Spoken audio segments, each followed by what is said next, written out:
मधेसी दलकै नजिक रहेर देशको धेरैजसो आन्दोलनमा मधेसी पार्टीहरूको अगुवाईको आन्दोलनमा धेरै सक्रिय भएर धेरै आन्दोलनहरूमा काम गर्नुभयो। धेरै नजिकबाट आन्दोलनहरूलाई 62-63 को आन्दोलन, त्यसपछि 72 सालको सबभन्दा विश्वकै सबभन्दा ठुलो लामो सङ्घर्षशील आन्दोलनलाई धेरै नजिकबाट देख्नुभयो।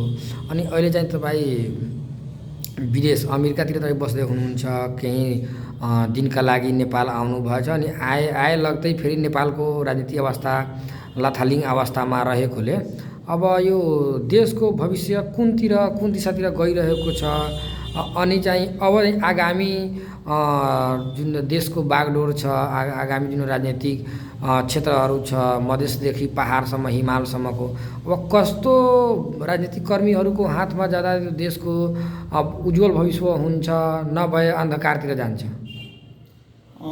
यसो छ नि योनीजी कि अहिले जुन वर्तमान अवस्था छ देशको, म आएको अमेरिकाबाट 2 महिना अहिले भएको हो।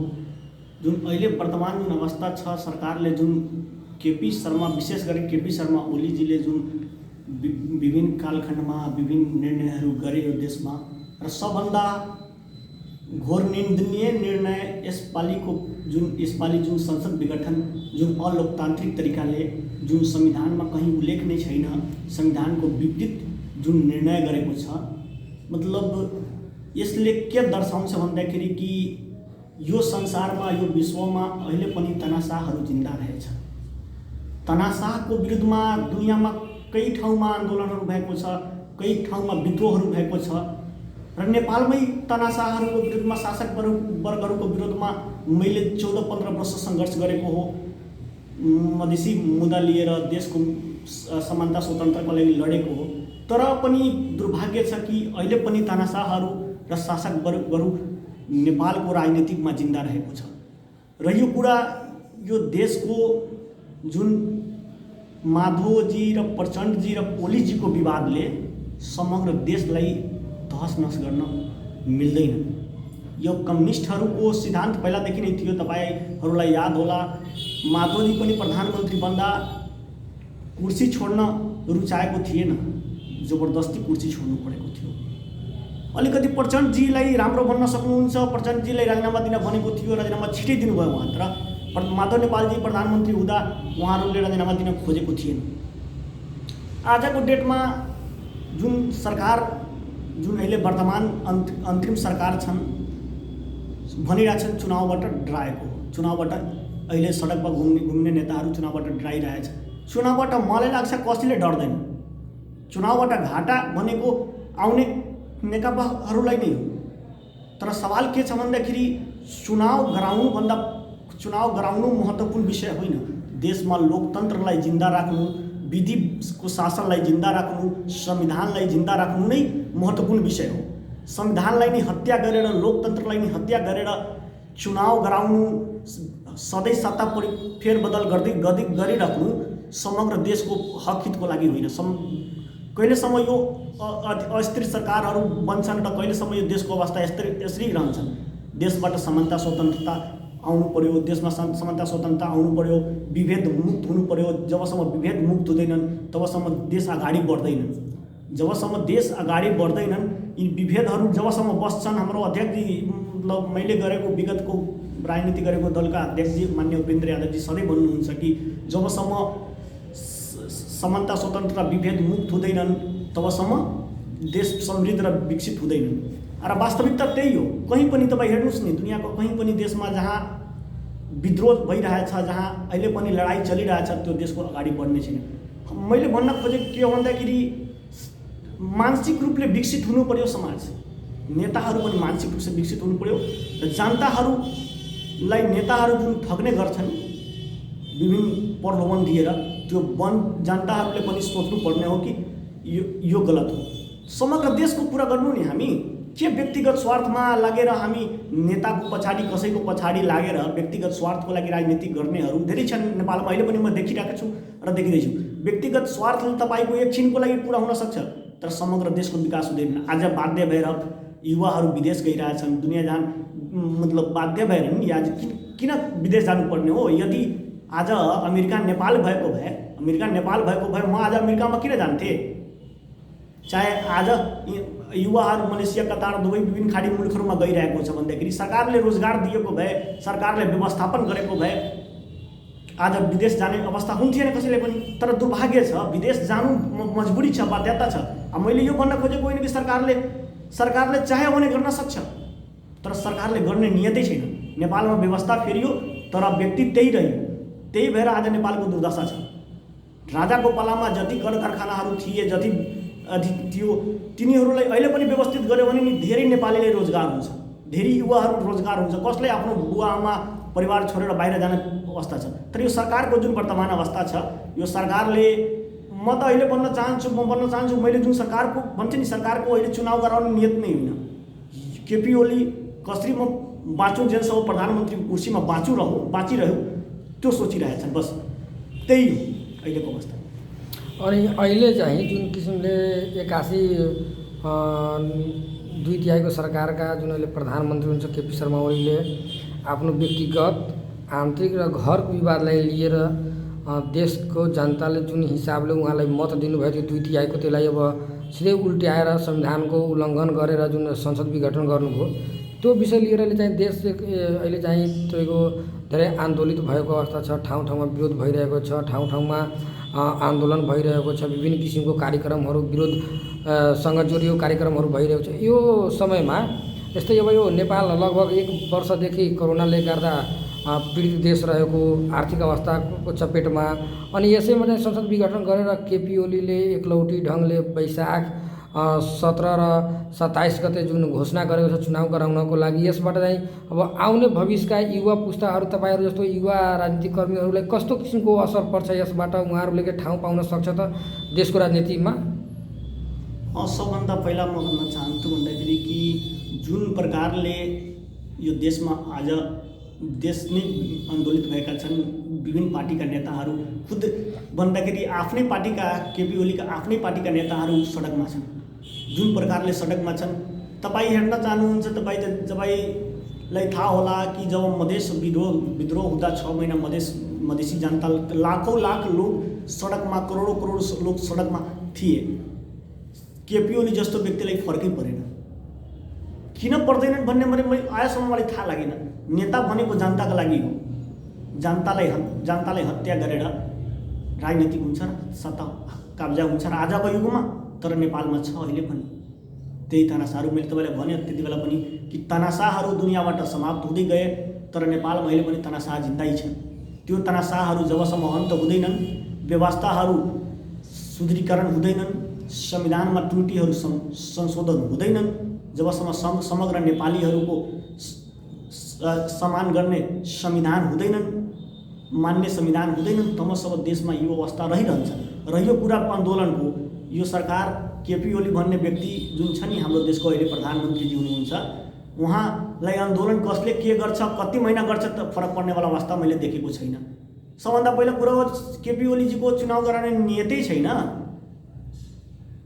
यदि नियत हुन्थ्यो भने यो संसद विघटन गर्नेको अवस्थै थिएन, उहाँ राजीनामा दिए पुग्थ्यो नि। किन जरुरी? जब उहाँको पार्टीका नेताहरू सबैले जितेको मान्छेहरूले भनिरहेछ राजीनामा दिनको लागि, राजीनामा दिए पुग्थ्यो नि। आफू प्रधानमन्त्रीको कुर्सीमा बसिरहनु र देशलाई आर्थिक भार डाल्नु र चुनावमा लग्नु भनेर भन्दैछ, यो गलत हो, एकदम गलत हो।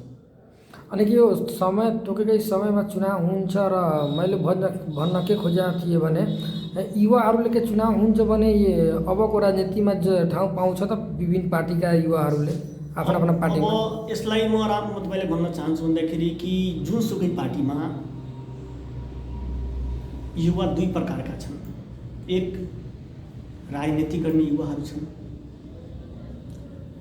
जुन समाज र देशको लागि सोच्ने गर्ने युवाहरू छन्, र एक युवा छन् जुन त्यसले राजनीतिको कुनै मतलब छैन, नेताको पछाडि लाग्ने र उसँग व्यक्तिगत स्वार्थमा आफ्नो जागिर, दुनियाँजान, पैसाहरू कमाउने गर्ने खालको नेताहरू छन्।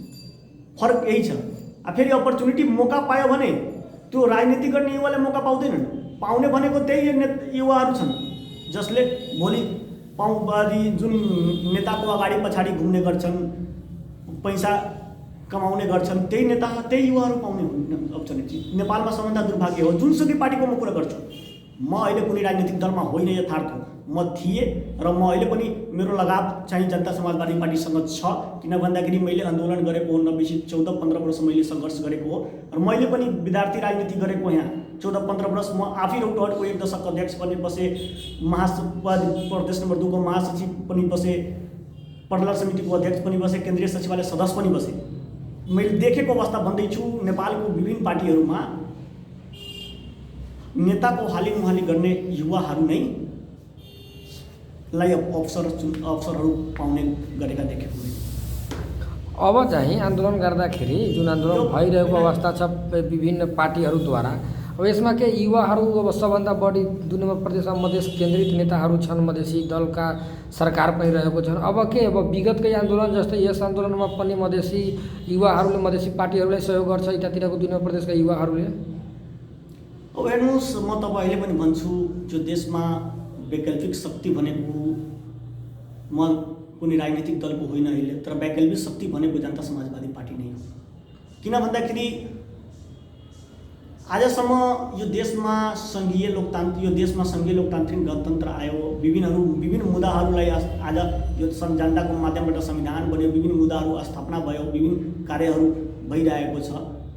जनता समाजवादी पार्टीले गरेको धेरै कुराहरू छ, धेरै कुराहरू अहिले नभएको पनि हो, म मान्छु। जनता समाजवादी पार्टीका एजेन्डाहरू धेरै नपुरा पनि भएको हो। किन भन्दाखेरि तपाईँको त्यो बहुमतीय प्रणालीमा तपाईँको बहुमत संसदमा छैन। तपाईँले आन्दोलनको माध्यमबाट प्राप्त गरेको उपलब्धिहरू मात्र तपाईँको सामुमा छ। तपाईँले चुनावको माध्यमबाट सांसद प्रतिनिधि बैठाएर सांसदमा पाउने उपलब्धिहरू तपाईँले पाउनु भएको छैन। किनकि तपाईँको जबसम्म त्यहाँ बहुमत पुग्दैन तपाईँ त्यहाँ गर्न सक्नुहुन्न। यो त यथार्थ हो नि। कहीँ पनि जबसम्म बहुमत हुँदैन तपाईँ आफ्नो एजेन्डाहरूलाई स्थापित गर्न सक्नुहुन्न। जनता समाजवादी पार्टीको त्यो समस्या हो। र अर्को तर अहिलेको यस अवस्थामा हेर्नु भन्यो भनेखेरि कम्युनिस्ट देशबाट समाप्त गर्नु नै पर्छ। किनकि कम्युनिस्टहरूले सत्ता चलाउन जनताले बहुमतको सरकार दिएको थियो। गर्ने चाहिँ के भयो, देशमा भ्रष्टाचारी बढ्यो, बलात्कार बढ्यो, हत्या बढ्यो, सबै कुराहरू हुँदै गयो। तर रह्यो कुरा काङ्ग्रेसको, त काङ्ग्रेसहरू के छ भन्दाखेरि अहिले पनि हाम्रो एउटा गाउँघरमा कहानी छ नि, बाबाको हात्ती थियो अहिले सिकर लिएर घुम्दैछ भन्छ नि, त्यस्तै खालको काङ्ग्रेसहरूको अवस्था छ। काङ्ग्रेसहरू प्रजातन्त्र लागेको नारा लिएर अहिले पनि देशमा राजनीति गर्न खोज्दैछन्। नयाँ विचार काङ्ग्रेसमा, नयाँ चिज परिवर्तनहरू आएको छैनन्। बरु विवाद नै विवाद फसिरहेका छन्। म नेता बनूँ, म नेता बसुँ, म अध्यक्ष बनूँ भन्ने काङ्ग्रेसमा त्यही विवाद छ, नेकपामा त्यही विवाद छ। त्यो विवादको कारणले समग्र देशलाई समस्या भोग्नुपर्ने अवस्था रहेछ। तपाईँको विवाद तपाईँ सुल्झाउनुहोस् नि, समग्र देशलाई किन तपाईँ त्यसमा फसाउनुहुन्छ? समग्र देशलाई फसाउनु तपाईँको अधिकार होइन। सबभन्दा ठुलो समस्याहरू छ र यो कुरा यो देशमा वैकल्पिक शक्ति जनता समाजवादी पार्टी नै अहिलेको नजरमा, अहिलेको अवस्थामा छ। अब चाहिँ जुन किसिमले अब तपाईँ 1 वर्ष जति अमेरिकामा पनि विश्वकै सबभन्दा ठुलो र शक्तिशाली देशको रूपमा अमेरिका जस्तो राष्ट्रमा बसेर काम गरेर त्यहाँका अनुभवहरू पनि बटुल्नु भयो। अनि त्यहाँको तुलनामा नेपालको राजनीतिमा कति किसिमको फरक, कुन प्रकारको फरक देख्नुभयो तपाईँले, कुन हिसाबले मूल्याङ्कन गर्नुभयो? म त्यहाँ र यहाँको तुलना गर्न त पाइँदैन, तर त्यहाँका जनताहरू जुन छन् कन्सियस छन्। कन्सियस भन्दाखेरि तपाईँको कुनै पनि एजेन्डामा त्यहाँका जनताले तुरन्त त्यसको प्रतिकार गर्ने गर्छन्, विरोध गर्ने गर्छन्। यदि त्यहाँका जनताहरू कन्सियस छ र त्यहाँको सिस्टम छ नि, कानुन छन्, त्यहाँको कानुनको फ्लो सिस्टमको फ्लो छ भन्दाखेरि ल जुन छ त्यहाँको कसै पनि जनताले अटेरी गर्न सक्दैन। त्यहाँको ल व्यवस्थित छन्। ल व्यवस्थित हुनुको कारण देशमा शान्ति, समृद्धि र विकसित हुन्छन्। अमेरिकामा मैले बसेको अहिले 14 महिना हो, मैले अनुभव गरेको त्यहाँ मान्छेहरू सेल्फ डिपेन्डेन्ट छन्। त्यहाँ 18 वर्ष पुग्दै बुवा आमालाई छोडेर छोराछोरी आफ्नो गाउँमा आफ्नो व्यक्तिगत लाइफ जिन थाल्छन्, आफ्नो कमाउन थाल्छन् र बुवा आमाले पनि छोडिदिन्छन्। त्यहाँ त्यो अवस्था छ। एक हिसाबले त्यो भन्दाखेरि त्यो सेल्फ डिपेन्ड हुनु राम्रै हो, तर हाम्रो समाजले त्यो स्वीकार्दैन नि। किनभनेदेखि हामी हाम्रो समाजले बुवा आमालाई सबै दिन मानेको हो, त्यो स्वीकार्दैन। तर त्यहाँ जुन व्यवस्था छ, व्यवस्थाको एकदमै राम्रो प्रयोग छ।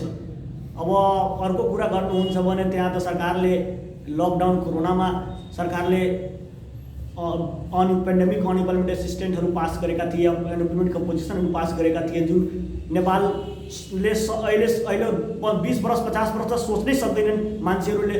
जुन किसिमले सरकारले त्यहाँको नेपाली भन्दाखेरि एउटा मान्छेले 20 लाख 25 लाख पाएको छ त्यहाँ अनइम्प्लोइमेन्ट, पेन्डेमिक अनइम्प्लोइमेन्ट 4 महिना घरमा बसेर। त्यहाँको तुलना गर्ने हो भने त त्यसले मिल्दैन। राजनीतिक बहस मैले गर्थ्यो, राजनीति त्यहाँको तुलना र यहाँको जस्तै अब अन्य देशमा अन्य ठाउँमा अब जस्तै बुढापाकाले राजनीति गर्न नपाउने, दुई कार्यकाल पार्टीका अध्यक्ष वा मुख्य पदमा जाँदाखेरि उहाँहरूले अब त्यो त्यही पदमा लड्न नपाउने, त्यहाँ अब अरूलाई त्यहाँ के अरे मौका दिने अवसर दिने। तर हाम्रो देशमा त अब त्यो 60 वर्षको बुढा नेता राजनीतिक कर्मीहरू पनि पार्टीका अध्यक्ष भएर बस्ने, अनि आफू चाहिँ युवा नेता भन्ने, अनि युवाहरूले चाहिँ त्यो मात्र झोला बोकाउने जस्ता क्रियाकलाप त्यहाँ छ कि छैन, मैले त्यो सोध्न खोजेँ। त्यही त मैले त्यो बिर्सेँ। म तपाईँलाई भन्छु, वास्तविकमा भन्यो भने त्यहाँ जुन छ नि एउटा सिस्टम, 2 वर्ष राष्ट्रपति बन्न पाउने, 2 टर्म मतलब राष्ट्रपति बन्न पाउने, यहाँ त्यो सिस्टम छैन। त्यो राम्रो हो भन्दाखेरि आउँदो पुस्ताहरूलाई मौका पाउने हो, आउँदो पुस्ताहरूलाई मौका पाउने हो। यो देशमा पनि राजनीतिक जसरी राजनीतिकमा उमेरको हदबन्दी हुनुपर्ने अवस्था हो। यहाँका नेताहरू हेर्नुहुन्छ भन्दाखेरि मर्नुजेलसम्म कुर्सी छोड्न चाहँदैन। आप हेरे हेर्नुहोस्, आफ्नै देशको प्रधानमन्त्री उहाँ अहिलेसम्म पनि कुर्सी छोड्न रुचाएको होइन। त्यही हो, अरू मात्र अमेरिकामा होइन, विश्वको विभिन्न ठाउँहरूमा हेर्नुहुन्छ भने नि धेरै जस्तो मुलुकमा त्यहाँ उमेरको हदबन्दी छ। युथ जेनेरेसनहरू आउने गर्छन् राजनीतिकमा, प्रत्यक्ष राजनीतिकमा, र अनि देश समृद्धितिर जान्छन्, काम गर्ने गर्छन्। भन्दाखेरि जोस जागर उमङ्ग भएको शक्ति भनेको युवा हो। युवाले काम गर्न इच्छा राखेको हुन्छ, काम गर्न चाहन्छ, तर तिनीलाई नै नेपालको राजनीतिमा व्यय गरेको छ। म तपाईँलाई पहिला नि भनेको राजनीतिकमा धेरै नै पीडामा छ। 2 प्रकारको युवाहरू छ, त्यही भएर होला, या पार्टीका नेताहरू आफ्नो पद कुर्सी नछोड्न रुचाएको होला। म भन्न चाहन्छु कि जसरी हाम्रो देशका नेताहरू अहिले बुजुर्ग 60-70 वर्ष पुगिरहेछन्, उहाँहरूलाई प्रत्यक्ष राजनीतिबाट राजीनामा दिएर सल्लाहकारको भूमिकामा युवा पिँढीहरूलाई अगाडि बढाउनुपर्छ। युवा पिँढीहरू अगाडि बढ्ने, काम गर्ने मौका दिनुपर्दछ। तिनीहरू समग्र देशमा घुम्छन्, समग्र देशमा जान्छन्, जनताको माझमा जान्छन्, जनताको वास्तविक समस्यालाई बुझ्ने गर्छन् र बुझ्छन् र काम गर्छन्, किनकि उसमाथि जोस जागर उमङ्ग हुन्छन्। त्यो आवश्यकता छ देशमा। अनि अब अन्तमा यो बताइदिनु, तपाईँले अब धेरै लामो समयसम्म मधेस आन्दोलनसँग, मधेसी पार्टीसँग जोडेर धेरै किसिमका कार्यक्रमहरूमा सक्रिय भएर गर्नुभयो। अब चाहिँ अब देशका युवाहरू त्यो जुनसुकै पार्टीको किन नहोस्, अब उनीहरूले कुन किसिमको हक अधिकार आफ्नो पार्टीभित्र चाहिँ खोज्नु पर्यो र देशलाई समृद्धितिर लग्नु पर्यो? सबभन्दा पहिला म यो भन्न चाहन्छु कि युवाहरू जुन छ नि, जुनसुकै राजनीतिक दलमा होस्, त्यहाँ आफ्नो कार्यकारी भूमिकाहरू निर्वाह गर्ने पार्टीमाथि दबाब दिनु पर्यो। कार्यकारी भूमिका भएपछि काम गर्ने मौका पाइन्छ, र काम गर्ने मौका पाइन्छ। मलाई म पूर्ण रूपसे विश्वास छु कि तपाईँहरू काम गर्न सक्नुहुन्छ, तपाईँहरू इमान्दार हुनुहुन्छ, जनताको बिचमा तपाईँहरू राम्रो इमान्दारीपूर्वक काम गर्न सक्नुहुन्छ, कुनै जुनसुकै पार्टीका युवाहरू। तर कार्यकारी भूमिकामा आउनु पर्यो। नेताको पछाडि लागेर नेताले तपाईँले दबाउँछ, सधैँ दबाउँछ। कसैले आफ्नो इच्छाले दिन चाहँदैन। प्रधानमन्त्रीको कुर्सी केपी ओली अहिलेको अवस्थामा दिन चाहिरहेको छैन त तपाईँले कसले दिन्छ? तपाईँले आफै गर्नुपर्छ, तपाईँले आफै माग्नुपर्छ र आफै छिन्नु पनि पर्छ। कसैलाई दिँदैन। दिने भएको भए ओलीजी राजीनामा दिइहालेको हुन्थ्यो, संसद विघटन गर्थेन। त्यही भएर तपाईँलाई भन्छु कि तपाईँ आफै दबाब बनाउनुहोस् र आफ्नो तरिकाले त्यहाँ पार्टीमा प्रभाव बनाउनुहोस् र पार्टीको कार्यकारी भूमिकाहरूमा, देशको कार्यकारी भूमिकाहरूमा आउनुहोस् र देशलाई अगाडि बढाउनुहोस्। देशबाट समानता स्वतन्त्र लाउनुहोस्, विभेद मुक्त बनाउनुहोस्। समाज आफै विकसित हुन्छ। नेपालले चाहे भने धेरै कुरा गर्न सक्छन्, तर नेपालको राजनीतिक व्यवस्था सुदृढीकरण छैन र देशका नेताहरू त्यस्तो अवस्थामा छैनन्। देशका नेताहरू त्यही रहे, व्यवस्था बदलिए पनि देशका नेताहरू त्यही रहे जुन राजाका पालामा थिए, जुन राजाका चक्री गर्थे, आज त्यही नेताहरू आज पनि सत्तामा हाबी छन्। त्यही भएर आज देशको अवस्था छ। तपाईँहरू आउनुहोस्, अगाडि बढ्नुहोस्, म पनि आउँछु। म कुनै कारणवश बाहिर गएको हो, म पनि तपाईँहरूको साथ आउँछु। यो ढुक्क भएर बस्नुहोस्। म यो छोडेर जाने भएको होइन। मैले एउटा परिस्थिति अनुसार मैले आफूलाई विकसित गर्न म अहिले त्यो लायक थिएन, जुन लायक मैले नेपालमा राजनीति गर्दा तपाईँहरूलाई दिन सक्थेँ। त्यही भएर मैले आफूलाई विकसित गर्न, विभिन्न प्रक्रियाले आफूलाई डेभलप गर्नको लागि म अमेरिका गएको हो। हुनसक्छ तपाईँहरू भन्नुहुन्छ आफू अमेरिकामा गएर मौज मस्ती गरिरहेछन् र अरूलाई सुझाव दिइरहेछन्। त्यस्तो तपाईँहरू नसोच्नु होला। म त्यहाँ मौज मस्ती गर्न गएको होइन। म त्यहाँ अनुभव र अध्ययन गर्न गएको हो र विभिन्न कुराहरू सिक्न गएको हो, जसले भोलि आएर नेपालमा म विकसित भएपछि समाजलाई विकसित गर्ने प्रयास गर्छु। म भोलि फर्किन्छु राजनीतिकमा। ढुक्क भएर बस्नु होला तपाईँहरू। हस् त, तपाईँ धेरै आफ्नो अमूल्य समय आज चाहिँ जुन दिनुभयो त्यसको लागि प्रकाश भाइ मधेसी तपाईँलाई धेरै धन्यवाद छ। धन्यवाद तपाईँलाई पनि। तपाईँ आफ्नो रिपोर्टर क्लब्समा बोलाउनु भयो र मेरो 2 शब्द राख्नको लागि मौका दिनुभयो। त्यसले तपाईँलाई धेरै धेरै धन्यवाद र रिपोर्टर क्लब्स परिवारलाई पनि धन्यवाद।